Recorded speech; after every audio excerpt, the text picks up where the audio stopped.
There is a difference between what we call the ego and what is the natural reaction of the biological organism.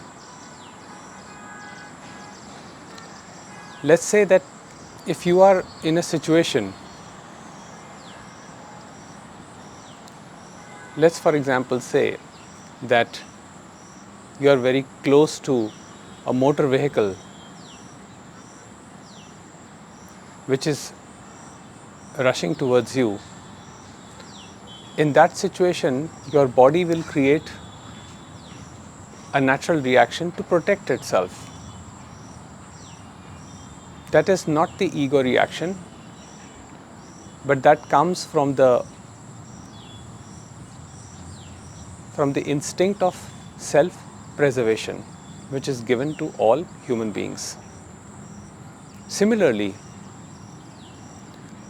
when you are in the presence of someone who is constantly throwing negative energy on you or bombarding you with overwhelming emotions, in that instant, for your peace, sanity and self-preservation, it is perfectly okay to distance yourself from that person. And that thought to distance yourself from that person comes from the biological organism's natural ability to preserve itself. It is not the ego. The ego is the one that carries forward in time as thinking, where it says that I will teach them a lesson for what they did to me. The ego is the one which says, how dare they did this to me or did that, do that to me. That creates unrest, problems. The ego is the one that wants to prove itself right. The ego is the one that wants to defend itself, assert its own views on others. So the way it operates is by creating this subject-object split. I am right and the other is wrong. So my being right happens when the other is wrong. That is how the ego operates.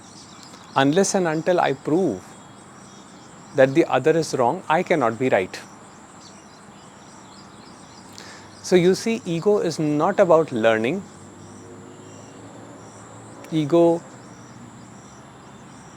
is only about proving itself right in front of the other. It is all about asserting its own opinions and saying that what I am saying is right, what I think is right, and the others are wrong.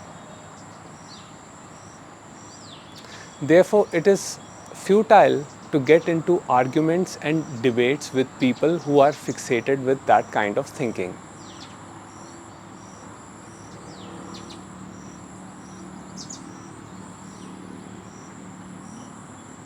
If you are on a spiritual path, your primal desire will always be to seek the bliss of the self, the peace of the self. And as one understands or realizes their own being, which is the infinite ocean of calmness and peace and harmony and restfulness, one engages less and less with the world trying to prove himself or herself as right. The entire world is caught up with this duality of right and wrong. And once you give up these two powers, what remains is peace. Peace which is your true nature. Peace which is ever available as here, as this, right now. Peace is not to be acquired. The bliss of the self is always here and now. It is not to be acquired. It is a mere fact, mere point of realization.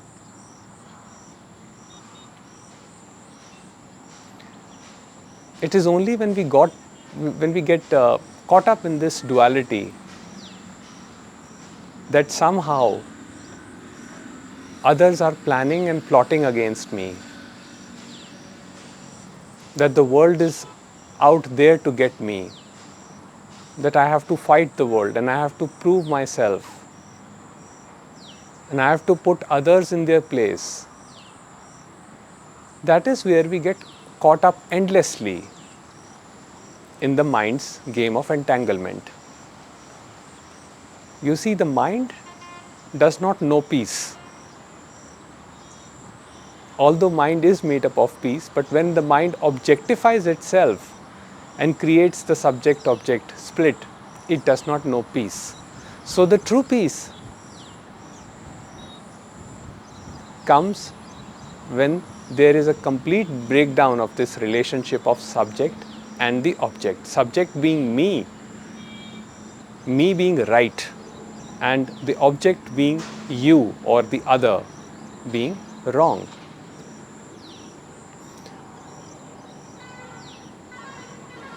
We can always share our experiences with the world, and sharing is always beautiful, but to thrust your opinions onto other people, make them do what you think is right,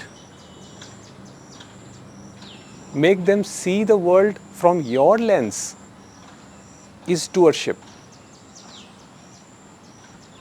It never works. It may work in the short run. You may be able to manipulate, you may be able to control someone in the short run, but in the long run, you will never be peaceful at heart if you do that. The only way to peace is to go within, into your inner self, and not depend on any external entity, not depend on people, things, and places for your happiness. The moment you start depending on people for your happiness, for your peace, you will remain miserable for the rest of your life. You will remain unhappy for the rest of your life.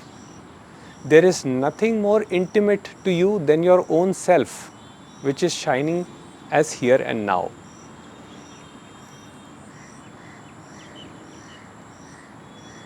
And the worst offense, quote unquote offense, we do is that we try to cling on to people, we try to hold them, we curtail their freedom. We just want so much security for ourselves that we want to manipulate them, control them. It never works. All that happens is that you live in misery and suffering when you do that. So debating with another human being, trying to prove yourself right is futile. Even if you win the debate, you will never get any peace or happiness from it. Yes, in the moment the ego may feel the joy of winning, quote unquote winning. But you see, you will be left alone. The more you cling to people, the more they move away from you. And by debating, constantly arguing with people, you are precisely clinging on to them with the energy of negativity, with the energy of resentment, with the energy of your inner hurt.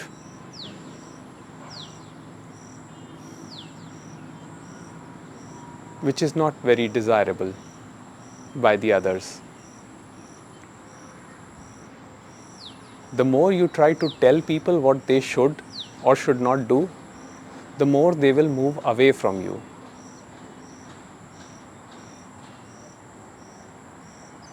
But when you surrender to this moment, which is full of vitality, energy, what you see is that your own actions in life changes. And there is less and less wastage of energy. What is wastage of energy? Wastage of energy is unnecessarily bickering, fighting with people, unnecessarily arguing with them. When you can do creative art, when you can work with someone, when you can do social work, when you can work on your own skills. But you use all of that energy to prove yourself right, to prove your views right. That is so much wastage. And it is futile because the other never changes. Trying to change another person is the worst act of doership. It is futile because the other one is not going to change. All that will happen is that they will become more and more resentful of you. They will stop meeting you. They will stop taking interest in your talks. Your values and views do not have to be in alignment with other people's values and views. And every individual human being should have the freedom to pursue their own views and opinions in life. Whether they are right or wrong is not your burden to carry. They will learn from their mistakes. But why are you so eager to correct them? That is to be seen. And if you are operating from that fear where you think that only by correcting others you are going to have peace, then you will never ever be fulfilled in your life. You will never ever experience peace in your life. All you will experience is bitterness, resentment, hatred, jealousy, and malice.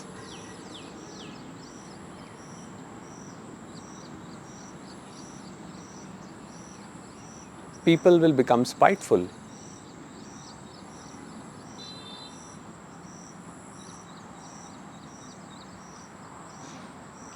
That is why there is a quote which says, "Live and let live." What does that mean? That means not asserting your ideas and beliefs onto other people, but simply be. Ramana Maharshi said, your job is not to be this or that. Your job is simply to be. And your being is unconditional love. Your being is full of happiness. The recognition of your being is grace of God. It is here, ever present, as your very nature. There is nothing to be done in order to acquire it.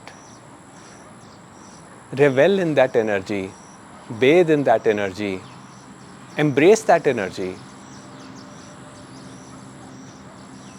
and forget about how miserable other people are and how you have to change them and how you have to do better things for other people. No, think about yourself. Be a little selfish. There's nothing wrong with being a little selfish. Being selfish means being inwards, towards the self, the pure eternal self. Completely being alone with yourself. Selfish does not mean that you have to enforce your line of thinking onto other people.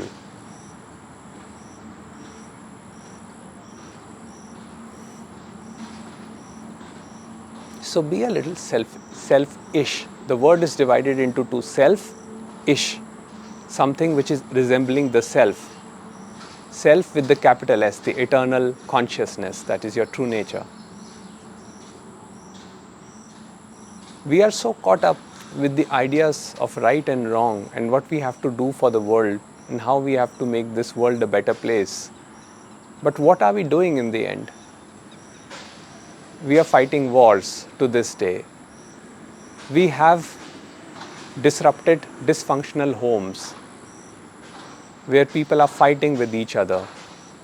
Parents are fighting with children. Brothers are fighting with sisters. Even in workplace, there is so much unrest, so much negativity.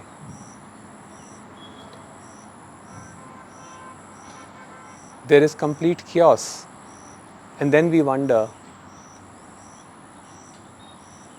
what should we do? But we are unwilling to give up doership. We are unwilling to give up the idea that every human being has a right to be the way they are. Even if you think that that's wrong in your eyes, let them explore. Let them learn through their own mistakes. Why are you so worried? Why aren't you looking at your own inner being for happiness? What is preventing you from turning inwards? There is so much that can be done. There are so many spiritual tools available. There is meditation, there is yoga, there is kriya. Why aren't you doing any of that? Why are you so worried about people? Why is your movement only outwards? And what will it take for you to go inward? If you are saying, I am trying, you are insincere.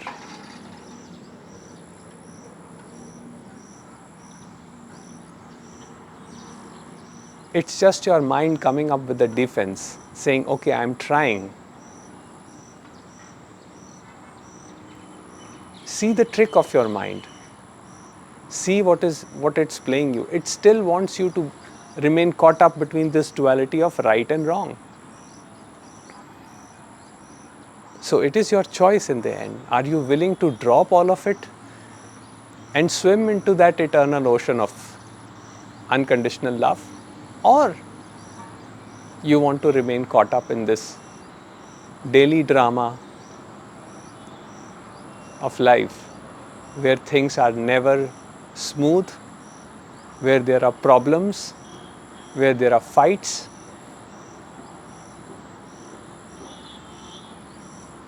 Choose for yourself where you want to be. Do you want to be in that world, or do you want to remain immersed in the bliss of the self? The path is very simple. It's not complicated, provided you are willing to surrender doership. But most of us do not do that. We are not willing to surrender doership. We make claims. We say that no, we are on the spiritual path and we will give up all doership and then we will be happy. But it's just the mind which is coming up with all of this reasoning. All it's trying to do is to enhance itself. I'm talking about the ego mind. Your natural biological organism, which is your mind and body complex, is inherently very peaceful. It will act and react according to whatever situation presents. If a situation, for example, if you poke someone with a needle, the mind and body organism at that point will react according to the conditioning, according to the stimulus, which is natural. But the ego mind wants revenge. The ego mind wants to get back. The ego mind wants to fixate an enemy out there. There are no enemies out there.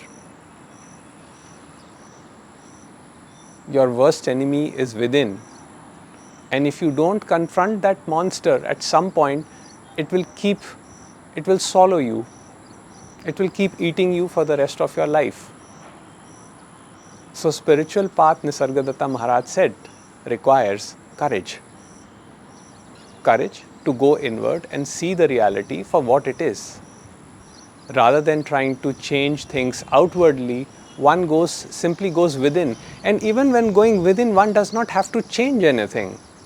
All that needs to be done is to witness the entire process. And in that witnessing, most of the things become dormant or dissolved. Not dormant, dissolved. And whatever remains becomes inconsequential. Your patterns, your traits, your reactivity, it becomes inconsequential. You accept yourself for your reactivity, but you don't harbor any hate or resentment towards other people. Living with the energy of hate and resentment is suffering, is pure suffering.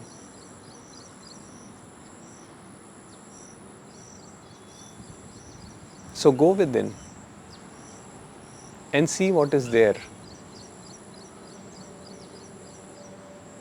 Life will present you with infinite possibilities.